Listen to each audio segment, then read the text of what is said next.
بیٹھا رہوں لے کے میں چشم نم در پہ بیٹھا رہوں لے کے میں چشم نم شالا وسدار وے تیرا سونا حرم تیرا سونا حرم ماشاءاللہ سبحان اللہ سبحان اللہ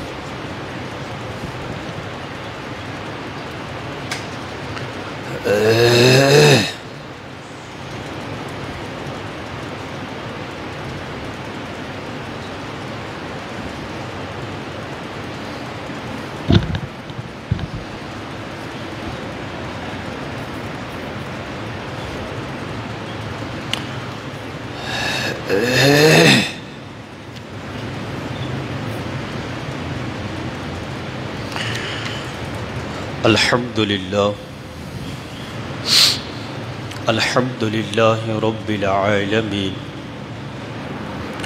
والعاقبة للمتقین والصلاة والسلام على اشرف الانبیاء والمرسلین اما بعد فقد قال اللہ تبارک وتعالی فی القرآن المجید والفرقان الحمید اعوذ باللہ من الشیطان الرجیم بسم اللہ الرحمن الرحیم ید اللہ فوق ایدیہم صدق اللہ العظیم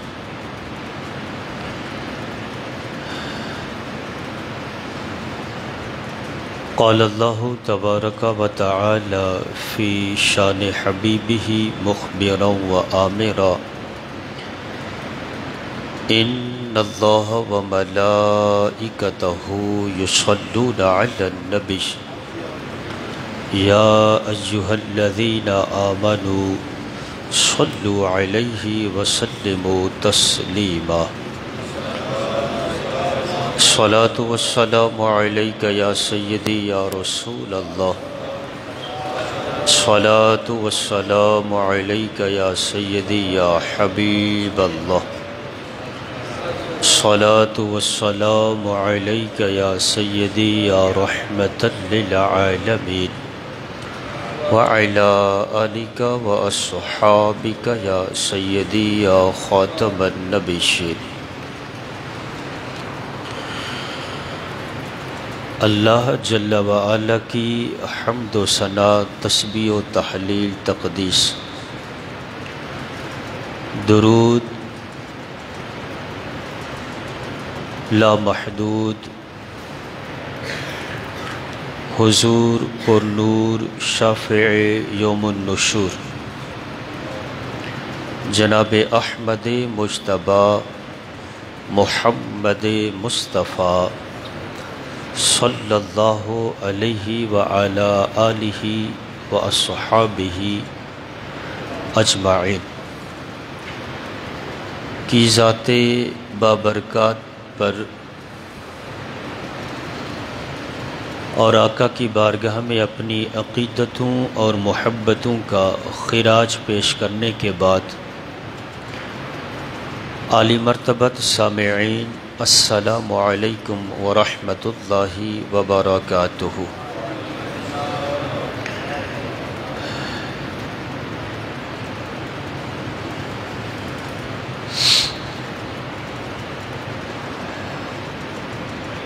آج ہم ذی الحجۃ الحرام شریف کا دوسرا جمعہ ادا کرنے کے لیے مسجد میں جمع ہے۔ اللہ تعالی ہماری اس حاضری کو اپنی پیاری بارگاہ میں قبول و منظور فرمائے۔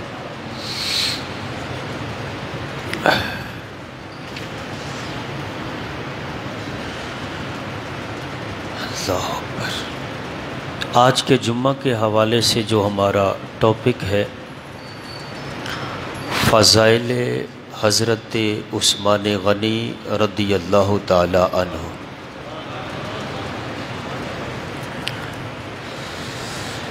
طبیعت میں کافی دنوں سے آزمائش ہے، عید کے دوسرے دن سے طبیعت کافی ناساز ہے، لیکن یقین ہے کہ جن کا ذکر کر رہا ہوں یقیناً ان کا فیض اور ان کی برکات نصیب ہوں گی، اور آپ کی حضرت عثمان غنی رضی اللہ تعالیٰ عنہ کی شان آپ تک میں پہنچانے میں کامیاب ہو جاؤں گا۔ اللہ تعالیٰ کی بارگاہ میں دعا ہے کہ رب لم یزل حضرت عثمان غنی رضی اللہ تعالی عنہ کی ذات والا برکات سے ہمیں ان کی سیرت سے، ان کی برکات سے، ان کے فیضان سے وافر حصہ عطا فرمائے۔ حضرت عثمان غنی رضی اللہ تعالی عنہ اسلام کے تیسرے خلیفہ، چوتھی پشت میں نسب میرے حضور کے ساتھ جا ملتا ہے۔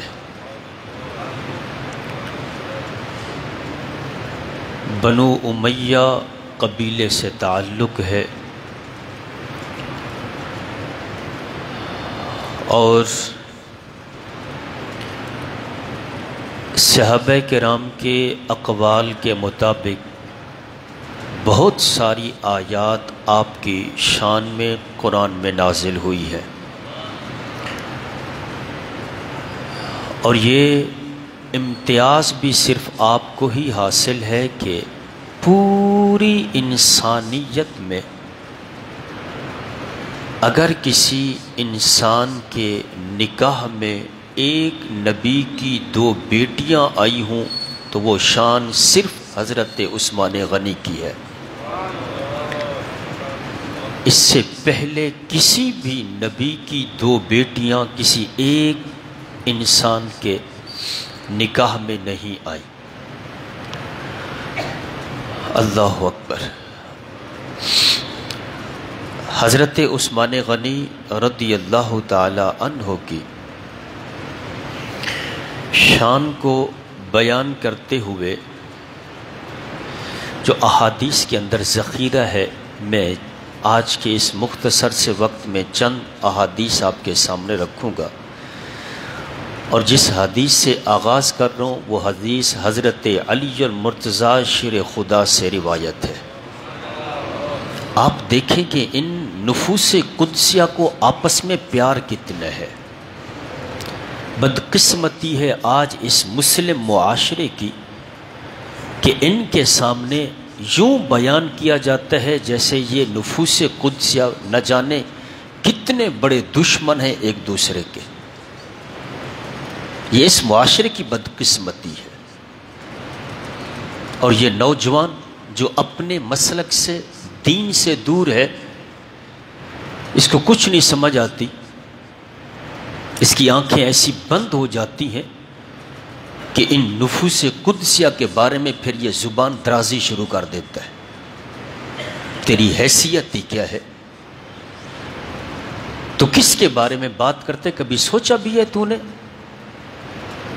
سنیں، علی المرتضیٰ شیر خدا رضی اللہ تعالی عنہ کرم اللہ وجہہ الکریم، اس کے راوی ہیں، ارشاد فرماتے ہیں جب آپ سے حضرت عثمان غنی کے بارے میں پوچھا گیا تو آپ نے ارشاد فرمایا کہ عثمان غنی وہ ہیں کہ جن کو عالم بالا کے فرشتے ذوالنورین کے نام سے پکارتے ہیں۔ یہ ہے علی المرتضیٰ شیر خدا۔ اس روایت کو نقل کر رہے ہیں. جب آپ سے پوچھا گیا حضرت عثمان غنی کے بارے میں کہ حضرت بتائیں ان کے بارے میں آپ کا کیا بیان ہے, آپ کی کیا سوچ ہے, کیا رائے ہے؟ کہا مجھ سے پوچھتے ہو کہ ان کے بارے میں کیا رائے ہے؟ یہ تو وہ ہیں جن کو مال اعلیٰ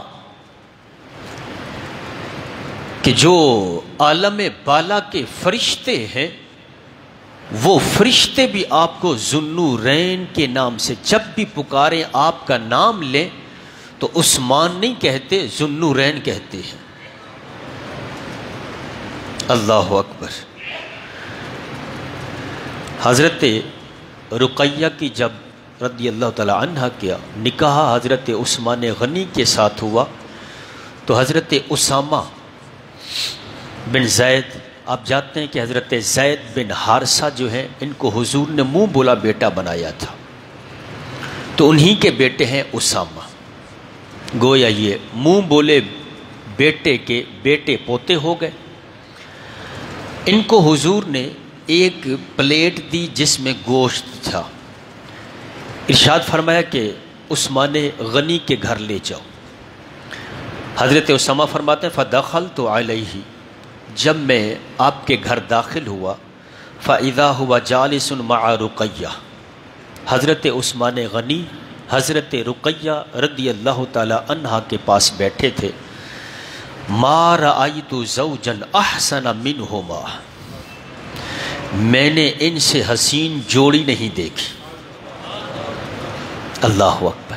یہ ہے صحابہ کا آپس میں پیار. دیکھیں آگے سنیں. فجعلت مرتن انظر الى عثمان و مرتن انظر الى رقیہ, میں نے ایک بار حضرت عثمان غنی کو دیکھا, دوسری بار حضرت رقیہ کو دیکھا.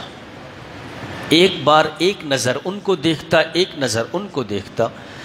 تو پھر میں جب فلما رجعت الى رسول اللہ صلی اللہ تعالی علیہ وسلم, میں جب وہ گوشت دے کے واپس حضور کی بارگاہ میں لوٹا, قال, میرے حضور نے ارشاد فرمایا دخلت علیہما, اسامہ کیا تم ان کے گھر داخل ہوئے تھے؟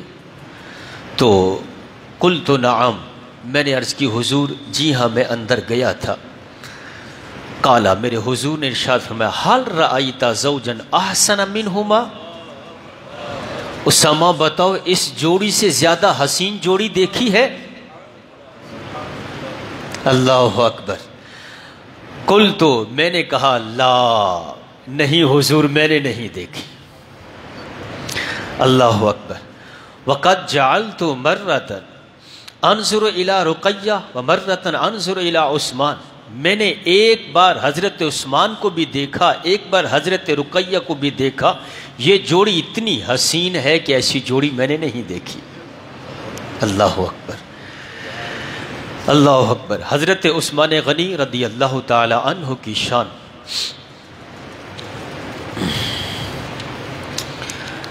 حضرت جابر اس حدیث کے راوی ہیں اور مسند ابی یعلا کے اندر یہ حدیث پاک جو ہے وہ مذکور ہے کہ میرے حضور نے ارشاد فرمایا عثمان ابن عفان ولیجی فی الدنیا و ولیجی فی الآخرہ.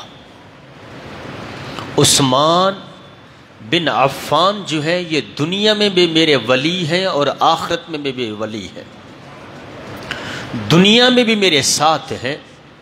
ولی کے معنی بہت سارے ہوتے ہیں, جتنے بھی ولی کے معنی جو نا وہ معرفت کے اندر لغت کے اندر موجود ہیں وہ سارے معنی یہاں مراد لیے جا سکتے ہیں.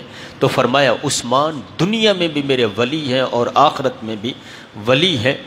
حضرت عبداللہ بن عمر اس کے راوی ہیں. ابن اساکر نے اس حدیث کو جو نا وہ روایت کیا ہے کہ میرے حضور نے ارشاد فرمایا لکل نبی خلیل, ہر نبی کا کوئی خلیل ہوتا ہے.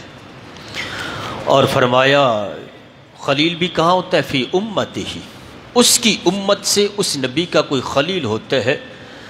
اور وَإِنَّ خَلِيلِي عثمان, میرے خلیل جو ہے وہ عثمان ہے. آج میں نے صرف احادیث آپ کے سامنے رکھنی ہے اور آپ نے دیکھنا ہے کہ حضرت عثمان غنی کا مقام میرے حضور کی بارگاہ میں کتنا ہے، آقا کی بارگاہ میں کتنا بلند مقام ہے ان کا. اور آج جس انداز سے صحابہ کا ذکر ایک طبقہ کرتا ہے، العیاذ باللہ العیاذ باللہ.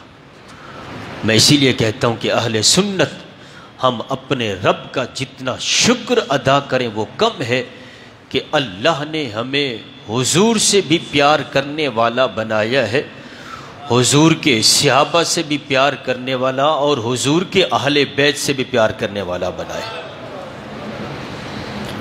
اور اگر کوئی ہمارا دل ٹکڑے ٹکڑے کرے، رب کعبہ کی قسم ہے برملا کہہ سکتے ہیں، اگر کوئی 4 ٹکڑے کرے تو ایک پر لکھا ہوگا اللہ، ایک پر لکھا ہوگا رسول اللہ محمد صلی اللہ علیہ وسلم، اور اگر تیسرا ٹکڑا اٹھا کے دیکھے گا اس پر اہل بیت کی محبت کی جو مہر ہے وہ لگی ہوگی، اور جب چوتھا اٹھا کے پلٹے گا رب کعبہ کی قسم ہے اس پر صحابہ کی محبت کی مہر لگی ہوگی.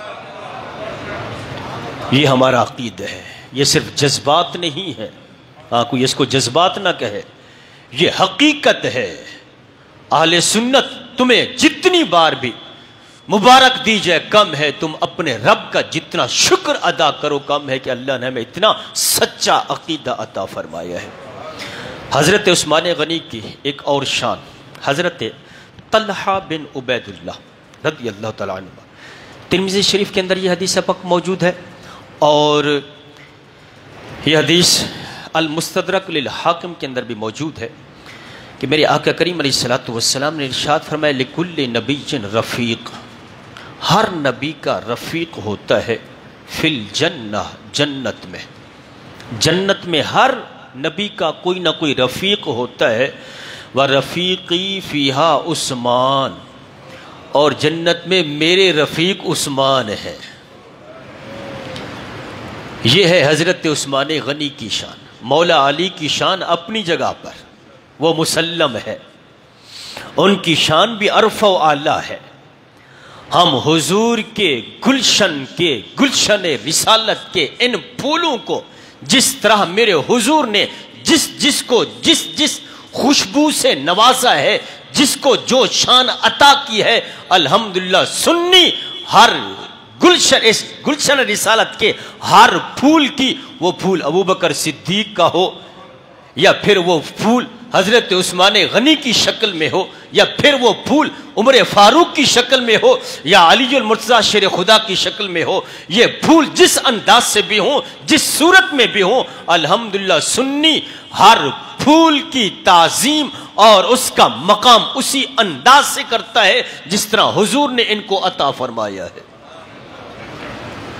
اور ہمارا یہ عقیدہ ہے کہ انبیاء کے بعد جو سب سے افضل ہیں پوری انسانیت میں، وہ حضرت صدیق اکبر کی ذات ہے. یہ ہمارا عقیدہ ہے. اور اگر خلافت کی بات کی جائے تو میرے حضور کے پہلے خلیفہ حضرت سیدنا صدیق اکبر رضی اللہ تعالی عنہ کی ذات ہے. دوسرے خلیفہ حضرت عمر فاروق رضی اللہ تعالی عنہ ہے، اور تیسرے خلیفہ حضرت عثمان بن عفان رضی اللہ تعالی عنہ، اور چوتھے خلیفہ مولا علی مشکل کشا. مشکل کشا، جب مشکل کشا کا نام آتا ہے تو جس چہرے پر ہنسی آ جائے، چہرہ کھل اٹھے، سمجھ لو یہ مومن کا چہرہ ہے. کیونکہ میرے حضور نے فرمایا علی، مومن کے دل میں تیرا بغض آ ہی نہیں سکتا، اور منافق کے دل میں تیری محبت جا ہی نہیں سکتی. کسی ایک دل میں تیرا بغض بھی ہو، محبت بھی ہو، یہ ہو ہی نہیں سکتا. تو اگر میرے مولا علی کا نام سن کے چہرے پر خوشی آ جائے، مشکل کشا کا نام سنتے ہی چہرے پر جناب ہنسی آ جائے، مسکراہٹ آ جائے، چہرہ کھل اٹھے. چہرہ ایسے نہیں کھلتا، یہ تب کھلتا ہے جب ادھر سے پھول اگتے ہیں. جب اندر سے پھول اگتے چہرے ہیں تو پہ چہرے سے بھی عیاں ہوتے ہیں وہ خوشبو اور وہ اس کی مہک بھی عیاں ہوتی ہے. تو جب دل میں محبت علی کی ہوتی ہے چہرہ کھل اٹھتا ہے, سمجھ لیا کرو یہ مومن ہے. اللہ اکبر. تو ہم ہر گلشن رسالت کے پھول کی تعظیم اور تکریم اسی انداز سے کرتے ہیں جس انداز سے میرے حضور نے عطا فرمائی ہے. اللہ اکبر. ایک اور حدیث پاک سنیں, بڑی ہی پیاری حدیث پاک. آقا کریم علیہ الصلوۃ والسلام کا فرمان عالی شان, اور یہ حدیث حضرت عبداللہ ابن عباس اس کے راوی ہے, اور ابن عساکر نے بھی اس حدیث کو ذکر کیا ہے, اور حدیث بڑی پیاری ہے, توجہ سے سماعت کیجیے. میرے آقا کریم علیہ الصلوۃ والسلام نے ارشاد فرمایا قیامت والے دن حضرت عثمان غنی کا پروٹوکول کیا ہوگا. عثمان غنی کا پروٹوکول محشر کے میدان میں کیا ہوگا. حضور نے ارشاد فرمایا لا يدخلن بشفاعت عثمان 70,000. قیامت والے دن محشر کے میدان میں حضرت عثمان غنی کی شفاعت سے اللہ 70,000 لوگوں کو جنت میں داخل کرے گا. 70,000 لوگوں کو جنت میں داخل کرے گا حضرت عثمان غنی کی شفاعت سے. وہ لوگ کون سے ہوں گے؟ کہ جنت میں جانے کے لیے کوئی تھوڑی چھوٹی موٹی رکاوٹ ہوگی تو وہ دور ہو جائے گی, چلو جی آپ چلے جاؤ. عثمان غنی نے کہہ دیا تو آپ بھی چلے جاؤ. اچھا یہ چھوٹی سی رکاوٹ تھی, چل تو بھی آ جا, تیری چھوٹی سی رکاوٹ ہے تو بھی چلا جا. ارے نہیں نہیں, رکاوٹ کتنی بڑی ہوگی. میرے حضور ارشاد فرماتے ہیں کلہم قد استوجب النار. وہ جو 70,000 جنت میں داخل کیے جائیں گے حضرت عثمان غنی کی شفاعت سے, وہ سارے کے سارے ایسے ہوں گے کہ جن پر جہنم واجب ہو چکا ہوگا. بڑے بڑے گناہگار جہنم واجب ہے. یہ نہیں کہ وہ جہنم میں پڑے ہوئے ہیں, سزا بھگت چکے ہیں پھر ان کو نکال لیا جائے گا. ارے نہیں, ابھی ان پر جہنم واجب ہوا, جہنم کی طرف وہ جانے والے ہیں. حضرت عثمان غنی جب شفاعت کریں گے تو میرے آقا فرماتے ہیں اللہ ان 70,000 کو جنت میں داخل کرے گا جن پر جہنم واجب ہوگا. اچھا اب جنت میں داخلہ بھی تو احادیث میں ہے کہ گناہ گاروں کو جو نا وہ ادھر کا پھیرا چکر لگوا کے پھر بھی ڈالا جائے گا جنت میں. جس کے دل میں رائی کے برابر بھی ایمان ہوا داخل جنت تو ہوگا, لیکن ادھر کا راؤنڈ ضرور لگے گا اور وہاں کا ایک چھتر بھی برداشت نہیں ہوگا. اگر شیطان اور نفس کہنا جنت میں تو جائیں گے نا, کیا ہوا ایک راؤنڈ لگ بھی گیا تو کیا ہوا. حضرت جی کبھی آج تو یہاں رولا اتنا بنا ہوا ہے, کئی جب سے میں آیا ہوں یہ سن رہا ہوں کہ جناب مسجد میں جنازہ پڑھاؤ, مسجد میں جنازہ پڑھاؤ. وہاں جنازہ نہیں ہے. بڑوں بڑوں کو تکلیف یہ ہوتی ہے کہ جناب وہاں چپلیں بھی اتروا دیتے ہیں تو نیچے گرم زمین ہوتی ہے. واہ حضرت جی چپلیں اتار کے آپ 1 منٹ جنازے کے لیے نہیں کھڑے ہو سکتے اور ادھر کا راؤنڈ لگانے کے لیے تیار ہے. راؤنڈ لگ بھی گئے تو کیا ہوگا, کیا ہوگا. میرے آقا فرماتے ہیں کہ جس کو جہنم کا سب سے ہلکا عذاب دیا جائے گا اس کو آگ کے جوتے پہنا دیے جائیں گے. یہ سب سے ہلکا عذاب ہوگا. اور ان جوتوں کی گرمی کتنی ہوگی. فرمایا اس جوتوں کی تپش سے دماغ ایسے کھولے گا کہ جیسے ہنڈیا کے اندر جو پانی کھولتا ہے.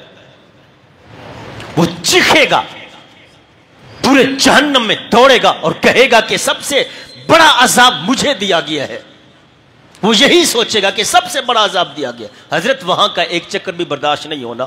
لیکن بات چلی حضرت عثمان غنی کی, تو ان پر جن وہ 70,000 داخل جنت ہوں گے, اور کس جن پر جہنم واجب ہو چکا ہے. تو کیا جہنم کا پھیرا لگوایا جائے گا پھر داخل کیا جائے گا؟ میرے آقا فرماتے ہیں نہیں, بلکہ عثمان غنی کا پروٹوکول یہ ہے بغیر حساب. جن پر جہنم واجب ہو چکا ہے 70,000 کی تعداد ہے, جہنم میں ڈالے جانے والے ہیں, عثمان غنی شفاعت کریں گے اللہ بغیر حساب کے. اس کے بعد حساب نہیں ہوگا. عثمان غنی نے شفاعت کر دی, اب حساب نہیں ہے. اعمال ایسے ہیں کہ ان کو چکر لگوایا جائے وہاں کا, جہنم واجب ہو چکا ہے. اس کے بعد جہنم میں نہیں بھیجا جائے گا، بغیر حساب، بغیر حساب کتاب کے جنت میں داخل کر دیا جائے گا۔ یار یہ تو حضرت عثمان غنی رضی اللہ تعالی عنہ کی شان ہے کہ آپ کی شفاعت سے 70,000 جہنمی جن پر جہنم واجب ہو چکا ہے ان کو بغیر حساب کے جنت میں داخل کیا جائے گا۔ تو جس امتی کی شان یہ ہو، جس وزیر کی شان یہ ہو، جس غلام کی شان یہ ہو، پھر اس کے آقا کی شان کا عالم کیا ہوگا؟ جس وزیر کی عظمت یہ ہو تو پھر اس کے بادشاہ کی عظمت کا عالم کیا ہوگا؟ جس امتی کی عظمت کا عالم یہ ہو پھر امام الانبیاء کی عظمت کا عالم کیا ہوگا؟ یہ شان صحابہ کی، حضور کی صرف اور صرف سنی زبان بیان کر سکتی ہے، نہ رافضی زبان بیان کر سکتی ہے، نہ خارجی زبان یہ شانیں بیان کر سکتی ہے۔ جس زبان کا بیانیہ یہ ہو کہ نبی کو نہیں پتا اس کے ساتھ محشر میں کیا ہونا ہے، وہ کہاں سے یہ شانیں بیان کرے؟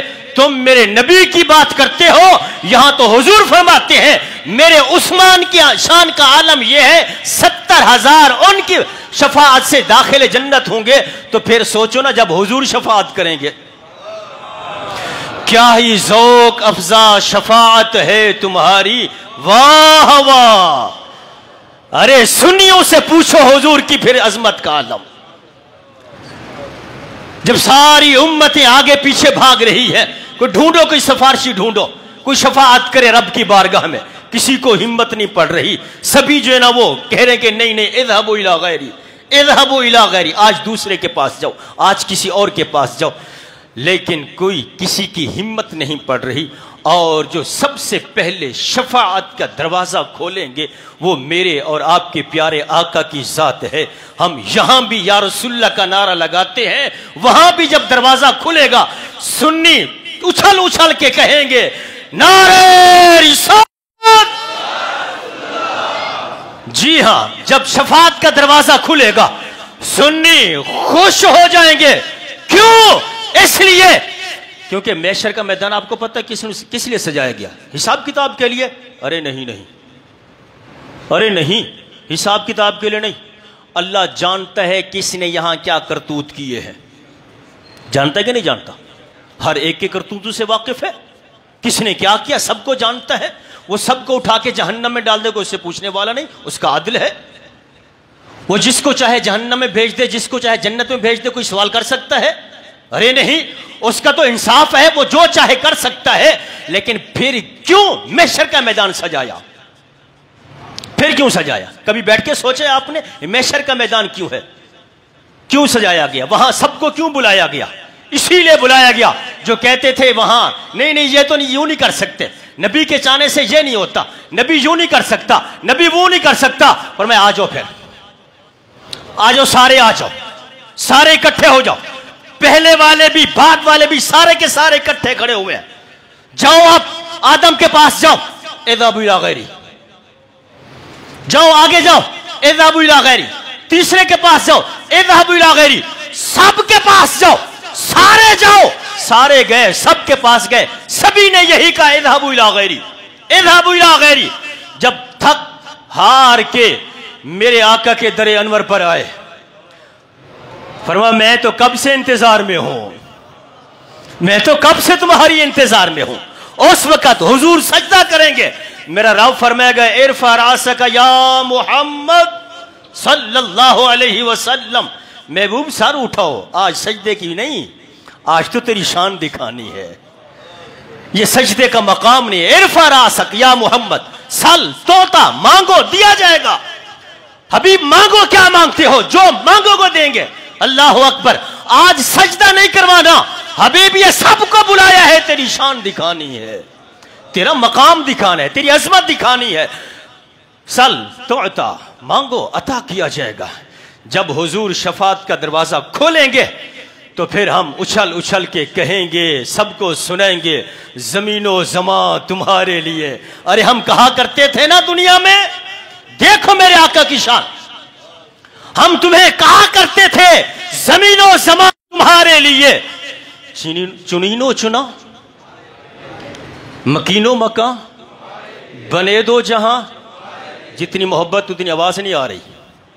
زمین و زمان چنینو چنا مکینو مکان بنے دو جہاں. دہن میں زبان بدن میں ہے جان. ہم آئے یہاں اٹھے بھی وہاں وہاں کھڑے ہو کے یہی تو نعرے لگائیں گے ہم. ارے دنیا والوں دیکھ لو, ہم تمہیں کہا کرتے تھے لیکن تم نہیں مانے. آج دیکھ لو ہم یہاں بھی اٹھے ہیں حضور کے لیے. اللہ اکبر. آقا کریم علیہ السلام کے غلام کی شان, جب وہ شفاعت کریں گے تو 70,000, لیکن جب حضور شفاعت کریں گے اللہ اکبر. اب یہ موضوع نہیں ہے, میں آگے بڑھوں. اللہ اکبر. اما عائشہ صدیقہ رضی اللہ تعالی عنہا اس حدیث کی راوی ہے. فرماتی ہیں کہ میرے آقا کریم علیہ السلام ایک دفعہ گھر میں آرام فرما رہے تھے اور پاسے کے بل لیٹے ہوئے تھے, کروٹ لی ہوئی تھی. عالم یہ تھا کہ کاشفن عن فخذیہ او عن ساقیہ, یا تو حضور کی پنڈلی سے کپڑا ہٹا ہوا تھا یا حضور کے گھٹنے سے کپڑا ہٹا ہوا تھا. اچھا, اس سے کیونکہ گھٹنا آپ کو پتہ ہے ستر میں شامل ہوتا ہے, ایسا نہیں ہے کہ ستر کھلا تھا, کیونکہ حضور تہبند باندھتے تھے اوپر سے قمیض بھی, تو قمیض ہٹی ہوئی تھی, ستر ڈھپا ہوا تھا چادر سے. اللہ اکبر. تو فرماتی ہیں کہ یا تو پنڈلی سے یا آپ کے گھٹنے سے وہ جو قمیض تھی وہ ہٹی ہوئی تھی, کیونکہ میرے حضور جو قمیض پہنتے تھے وہ آدھی پنڈلی تک ہوتی تھی. اب تو خیر امت کے وہ قمیض اونچی اونچی ہوتی ہوتی پتہ نہیں کہاں پہنچ گئی ہے. ہاں, یہ بھی عاشق رسول ہے نا. اب تو معذاللہ مرد تو مرد رہے, عورتیں بھی انہوں نے کہا ہم ان کے پیچھے کیوں رہ جائیں اپنے مردوں سے. ان کی بھی جناب قمیضیں اور اونچی ہو گئی ہیں. الیاذ باللہ. بازار میں جو ان کا حال ہوتا ہے اللہ معاف کرے. اس وقت پتہ چلتا ہے کہ یہ کتنے غیرت مند باپ کی بیٹی ہے, یا کتنے غیرت مند بھائی کی بہن ہے, یا کتنے غیرت مند شوہر کی یہ بیوی ہے. اللہ اکبر. تو سنیں, اما عائشہ صدیقہ فرماتے حضور لیٹے ہوئے تھے. فاستأذن ابو بکر, تھوڑی دیر گزری کہ حضرت ابو بکر صدیق نے اجازت مانگی. فآذن له علی تلک الحال, حضور اسی طرح لیٹے رہے, اجازت دے دی, آ جاؤ ابو بکر اندر آ جاؤ. آپ آ گئے, اجازت مل گئی, حضور لیٹے رہے. ثم استأذن عمر, تھوڑی دیر گزری حضرت عمر فاروق نے اجازت مانگی. فآذن له وهو علی تلک الحال, حضور اسی طرح لیٹے رہے, اجازت دے دی. ثم استأذن عثمان, پھر تھوڑی دیر گزری کہ حضرت عثمان غنی نے اجازت مانگی. فجلس رسول اللہ صلی اللہ علیہ وسلم وسوا ثیابہ, حضرت عثمان غنی نے جب اجازت مانگی حضور اٹھ کے بیٹھ گئے, سیدھے ہو کے اٹھ کے بیٹھ گئے اور اپنے کپڑے سیدھے کیے. اور آذن لہ, پھر اجازت دی. انہوں نے بھی جو حضور سے بات کرنی تھی بات کی, چلے گئے. جب یہ تینوں اصحاب اٹھ کے چلے گئے تو پھر کیا ہوا؟ آپ فرماتی ہیں کہ میں نے عرض کیا یا رسول اللہ صلی اللہ علیہ وسلم داخل ابو بکر, حضرت ابو بکر داخل ہوئے تو آپ اسی طرح لیٹے رہے, کسی قسم کوئی اہتمام نہیں کیا. عمر فاروق ہے تو کوئی اہتمام نہیں, اسی طرح لیٹے رہے. لیکن حضرت عثمان غنی جب داخل ہوئے تو فجلست وسویت ثیابک, آپ اٹھ کے بیٹھ بھی گئے, کپڑے سیدھے کر لیے. وجہ کیا ہے؟ ابو بکر کے آنے پہ ایسا نہیں ہوا, عمر فاروق کے آنے پہ ایسا نہیں ہوا, عثمان غنی کے آنے پر یہ کیوں ہوا؟ سنو جواب. میرے آقا نے ارشاد فرمایا فقال النبی صلی اللہ علیہ وسلم الا استحیی من رجل تستحیی منہ الملائکہ.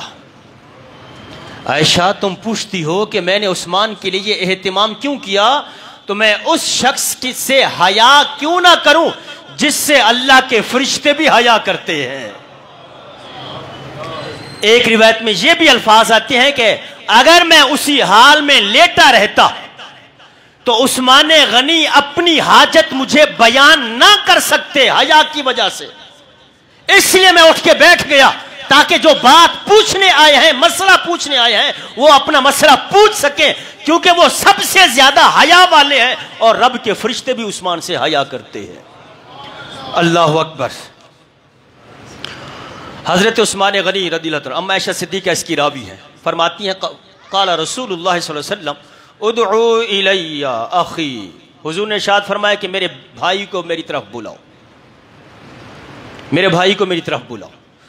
قلنا، ہم نے عرض کیا ابو بکر، حضور آپ کے بھائی ابو بکر کو بلائیں؟ میرے حضور نے ارشاد فرمایا ادعو الی اخی، حضور نے دوسری بار فرمایا میرے بھائی کو میری طرف بلاؤ۔ قلنا عمر، حضور عمر کو بلائیں؟ قالا، میرے حضور نے پھر ارشاد فرمایا ادعو الی اخی، میرے بھائی کو میری طرف بلاؤ۔ قلنا عثمان، حضور عثمان کو بلائیں؟ قالا نعم، میرے حضور نے فرمایا ہاں ہاں عثمان کو بلاؤ۔ اب ذرا اس حدیث کی ترتیب دیکھیں، پچھلی حدیث جو سنی اس کی ترتیب دیکھیں۔ پچھلی حدیث میں پہلے ابو بکر ہے، پھر عمر ہے، پھر حضرت عثمان غنی آئے رضی اللہ تعالیٰ عنہم۔ اس میں حضور فرماتے ہیں ادعو الی اخی، میرے بھائی کو میری طرف بلاؤ۔ صحابہ کا مزاج کیا ہے؟ حضور ابو بکر کو بلائیں؟ فرمایا، میرے حضور نے پھر فرمایا میرے بھائی کو میری طرف بلاؤ۔ حضرت عمر فاروق کو بلائیں؟ پھر تیسرے نمبر پر جب حضور نے کہا تو کہا حضور عثمان کو بلائیں۔ تو صحابہ جانتے تھے کہ حضور کے دل میں، حضور کی ذات کے سامنے جو صحابہ کا رتبہ ہے وہ یوں ہے کہ پہلے نمبر پر ابو بکر آتے ہیں، دوسرے نمبر پر عمر آتے ہیں، تیسرے پہ عثمان غنی آتے ہیں، اور چوتھے پہ علی المرتضیٰ شیر خدا آتے ہیں۔ یہ صحابہ بھی جانتے تھے کہ حضور کی بارگاہ میں ان کا مقام کیسا ہے، ان کا رتبہ کیا ہے۔ اللہ اکبر۔ ایک اور حدیث پاک، آقا کریم علیہ الصلوۃ والسلام کہ صحابہ جب مہاجرین مکہ سے ہجرت کر کے مدینے پہنچے تو وہاں پانی کی تنگی تھی، بیر روما۔ آج بہت سے لوگوں نے دیکھا ہوگا، جنہوں نے نہیں دیکھا یا اللہ آج کے اس حسین ذکر کے صدقے ہمیں اسی سال حرمین کی حاضری نصیب فرما، ہم جا کے دیکھیں، پھر دیکھیں، جنہوں نے دیکھا ہے وہ پھر دیکھیں، جنہوں نے نہیں دیکھا وہ جا کے بھی اپنی آنکھیں ٹھنڈی کریں۔ بیر روما آج بھی قائم ہے۔ یہی وہ اکاؤنٹ ہے جو ایک صحابی کے نام سے آج بھی چل رہا ہے، بیر روما۔ خیر بات میں اس کو بڑھاؤں آگے۔ بیر روما یہ ایک کنواں تھا، اور اس کا مالک جو تھا وہ پانی بڑے مہنگے داموں بیچتا تھا۔ آقا کریم علیہ الصلوۃ والسلام نے اسے بلایا، حضور نے فرمایا کہ یہ بیچ دو مجھے، اور اس کی قیمت میں تمہیں جنت میں کنواں دیتا ہوں، بعین فی الجنہ، جنت میں کنواں دیتا ہوں، یہ کنواں آپ مجھے دے دو۔ اس نے کہا یا رسول اللہ صلی اللہ علیہ وسلم لیس لی ولا لعیالی عین غیرھا، حضور اس کے علاوہ میرے پاس اور میرے گھر والوں کے لیے کچھ بھی نہیں ہے، قسمت نہیں تھی۔ اس نے جب یہ کہا، یہ بات کہاں تک پہنچی؟ قالا، کہتے ہیں فبالغ ذلک عثمان، یہ بات حضرت عثمان غنی تک پہنچی ہے کہ حضور نے اس بیر روما کے مالک کو بلایا اور اسے کہا کہ یہ چشمہ تم مجھے دے دو، یہ کنواں مجھے دے دو، تمہیں جنت میں اس کی وہ کنواں دیتا ہوں، یہ اس کی قیمت ہے، جنتی کنواں مل رہا ہے، دنیاوی کنویں کے بدلے جنتی کنواں۔ لیکن اس نے وہ آگے سے انکار کر دیا کہ میں نہیں دے سکتا۔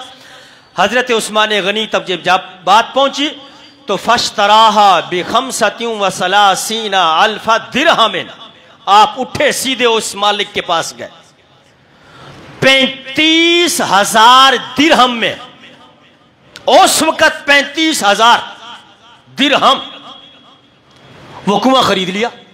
خرید کر کے ثم اتى النبی صلی اللہ علیہ وسلم، پھر حضور کی بارگاہ میں آ گئے، فقال، عرض کی، اور سوال کیسا پیارا ہے، یا رسول اللہ، یہ نہیں کہا کہ حضور آپ مجھے بھائی کہتے ہیں تو آپ میں بھائی جی، نا نا نا۔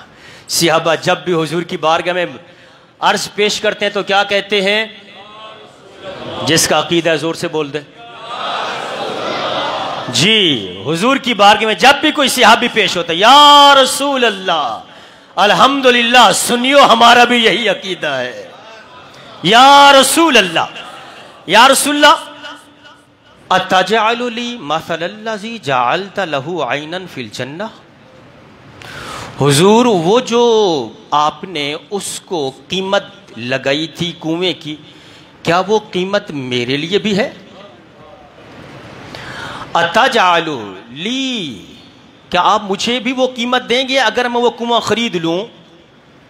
وہ کنواں اگر میں خرید لوں، اتجعل لی مثل الذی جعلت له عینا فی الجنہ، جنت میں جو آپ نے اس کو کنویں کی جو نے وہ آفر کرائی اور اس کو قیمت دی، حضور کیا اگر ان اشتریتہا، اگر میں وہ کنواں خرید لوں تو مجھے بھی وہ قیمت ملے گی؟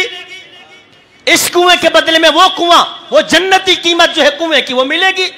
آقا کریم علیہ السلام نے ارشاد میں قال نعم، ہاں ہاں عثمان اگر تم خرید لو تو تمہیں بھی جنت میں وہی قیمت ملنے والی ہے، کنواں ملے گا۔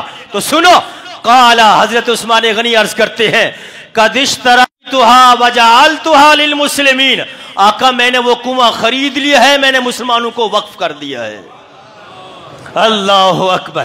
حضرت عثمان غنی رضی اللہ تعالی عنہ کی یہ دولت، جب بھی اسلام کو کبھی بھی کوئی بھی مشکل وقت آیا ہے، حضرت عثمان غنی کی دولت نے مسلمانوں کو نفع ہی پہنچایا ہے۔ اللہ اکبر۔ آخری بات اور میں بات ختم کروں، اور کی تو بہت ساری باتیں موجود ہیں، احادیث موجود ہیں۔ حضرت ابو ہریرہ اس کے راوی ہے، ابو ہریرہ رضی اللہ تعالیٰ عنہ، جن سے سب سے زیادہ حدیث روایت حضور کی بارگاہ میں ہر وقت رہنے والے۔ کسی نے پوچھا ابو ہریرہ کا نام، یہ ابو ہریرہ کو ابو ہریرہ کیوں کہتے ہیں؟ آگے ایک صاحب کو پتہ نہیں تھا، کہنے لگے کہ ابو ہریرہ کا مطلب یہ ہے ہر وقت حضور کی بارگاہ میں رہنے والے۔ چلیں یہی پھر معنی کرتے ہیں، کون ابو ہریرہ؟ جو ہر وقت حضور کی بارگاہ میں حاضر رہتے تھے اور کوئی کام ہی نہیں تھا۔ اللہ اکبر۔ حضرت ابو ہریرہ کہتے ہیں قال رسول اللہ صلی اللہ علیہ وسلم، میرے حضور نے ارشاد فرمایا قوموا بنا نعیدون عثمان بن عفان، حضور فرماتے ہیں صحابہ کو چلو میرے ساتھ چلو، ہم عثمان بن عفان کی اعادت کر کے آتے ہیں۔ قلنا علیل یا رسول اللہ، ہم نے عرض کی یا رسول اللہ کدھر لکھا ہوا ہے؟ اور میں نے کہا ہم سے آ کے پوچھنا یا رسول اللہ کدھر لکھا ہوا ہے؟ تو ان سے پوچھتا ہے جن بیچاروں کو حدیث کا نہیں پتا، ان لڑکوں کو یہ ظالم پکڑیں گے جن بیچاروں کو پتہ نہیں، اس کو نہیں پتا آگے پیچھے۔ یا رسول اللہ کہتے ہیں یہ کدھر لکھا ہوا ہے؟ یہ تو صرف یا اللہ کہنا چاہیے، یا رسول اللہ نہیں کہنا چاہیے۔ میں نے کہا میرے پاس آنا بتاؤں کدھر لکھا ہوا ہے۔ بخاری میں دیکھ رہا ہے، تمہیں بخاری میں دکھاؤں، تمہیں صرف بخاری پڑھ کے بخار آیا ہے، تمہیں بخاری نہیں آئی۔ ہاں اگر بخار سے باہر آنا ہے، شفا چاہیے تو کسی سنی سے بخاری پڑھو، تمہیں پتہ لگے بخاری میں کیا لکھا ہوا ہے۔ بخاری میں کئی مقام پر ہے یا رسول اللہ۔ تو خیر صحابہ نے عرض کی یا رسول اللہ کیا وہ بیمار ہے؟ قال نعم، میرے آقا نے فرمایا ہاں۔ آپ فرماتے کہ ہم چل پڑے، اور جب وہاں پہنچے تو فاستأذنا، اجازت مانگی گئی، تو فآذن لہ، اجازت مل گئی۔ فدخل ودخلنا، حضور بھی داخل ہوئے، ہم بھی داخل ہو گئے۔ فوجد عثمان مکبوبا علی وجہہ، ہم نے دیکھا کہ حضرت عثمان غنی کے چہرے پر کچھ آثار تھے پریشانی کے۔ اللہ اکبر۔ فقال ما لک یا عثمان، تم تو کہتے ہو یا رسول اللہ نہیں کہنا چاہیے، ہاں تو حضور کہہ رہے ہیں یا عثمان، حضور کہہ رہے ہیں یا عثمان۔ میرے حضور کو بھی نہیں پتا کہ صرف یا اللہ کہنا چاہیے۔ یا عثمان کیا ہوا تمہیں؟ اپنا سر اٹھاؤ، کیوں سر نہیں اٹھا رہے ہو؟ سر اوپر کرو، سر جھکایا ہوا ہے۔ تو فقال یا رسول اللہ، حضرت عثمان غنی عرض کرتے ہیں یا رسول اللہ مجھے حیا آتی ہے، میں شرمندہ ہوں۔ کس سے؟ اللہ سے۔ کیوں؟ کیا وجہ ہے؟ قال، میرے آقا نے ارشاد فرمایا کیوں؟ کیا ہوا؟ عرض کرتے ہیں اخاف ان یکون علی غضبان، مجھے اس بات کا خوف ہے اللہ مجھ سے ناراض ہوگا۔ اللہ اکبر۔ فقال له النبی، میرے آقا نے ارشاد فرمایا عثمان کیا تم وہ نہیں ہو جنہوں نے بیرے روما خریدا؟ تم نے بھوکوں کو جو پیاسے تھے ان کو تم نے پانی پلایا؟ اللہ اکبر۔ کیا تم وہ نہیں ہو غزوہ تبوک پر جس نے 1000 اونٹ بمائے سامان کے پیش کیے تھے لشکر کو؟ کیا تم نے یہ کام نہیں کیا؟ تم وہ نہیں ہو؟ اللہ اکبر۔ اور جب مسجد نبی کو زمین کی ضرورت پڑی تھی وسعت کے لیے، تو کیا تم نے مسجد نبی کی زمین خرید کے نہیں دی تھی؟ اللہ اکبر۔ اور کیا تم نے اپنا مال اللہ اور میری رضا کے لیے خرچ نہیں کیا؟ اللہ کی رضا و رضائی اور میری رضا کے لیے کیا خرچ نہیں کیا تم نے؟ یہ سب کچھ تم نے کیا ہے، تو پھر کیوں کیا تم وہ نہیں ہو کہ جس سے آسمان کے فرشتے بھی حیا کرتے ہیں؟ یہ حضور نے ان کی شانیں ان کو بتائیں. فرمایا کیوں گھبرا رہے ہو، کیوں چہرہ جو نا وہ پریشانی کے عالم ہے اس کے اوپر، اپنے چہرے کے اوپر؟ فرمایا نہیں نہیں، تم تو یہ ہے، یہ سارے کام تم نے کیا ہے. اور پھر سنو، ہاذا جبریل، فرمایا یہ جبریل آئے ہوئے ہیں. عثمان یہ جبریل آئے ہوئے ہیں. یخبرنی، مجھے انہوں نے خبر دی ہے، عن اللہ، اللہ کا پیغام لے کے آئے ہیں. جبریل میرے پاس آئے ہوئے ہیں رب کا پیغام لے کے. کیا کہہ رہے ہیں؟ کہہ رہے ہیں انکا نور اہل السماء، عثمان تم آسمان والوں کے نور ہو، آسمان والوں کے نور ہو. اور پھر کیا ہو؟ وَمِصْبَاحَ أَهْلِ الْأَرْضِ وَأَهْلِ الْجَنَّةِ، زمین والوں کے چراغ ہو، جنت والوں کے بھی چراغ ہو. عثمان تم گھبراؤ نہیں، تم زمین والوں کے بھی چراغ، جنت والوں کے بھی چراغ. حضرت یہ تو شان ہے غلام کی. جب یہ شان ہے غلام کی تو پھر بتاؤ نا آقا کی شان کا عالم کیا ہوگا. چاہیں تو اشاروں سے اپنے کایا ہی پلٹ دیں دنیا کی. یہ شان ہے خدمت گاروں کی، سردار کا عالم کیا ہوگا. یہ تو حضور کے غلاموں کی عظمتیں یہ ہے، پھر میرے آقا کی عظمتوں کے کیا کہنے. تو حضرت عثمان غنی رضی اللہ تعالی عنہ کے فضائل آپ نے چند احادیث سے سماعت کیے. انشاءاللہ اللہ نے چاہا اگلا جمعہ بھی آپ کی ہی عظمت اور شہادت پر جو وہ بیان ہوگا. اللہ تعالی چند کلمات اپنی بارگاہ میں قبول فرمائے. وآخر دعوانا الحمدللہ رب العالمین.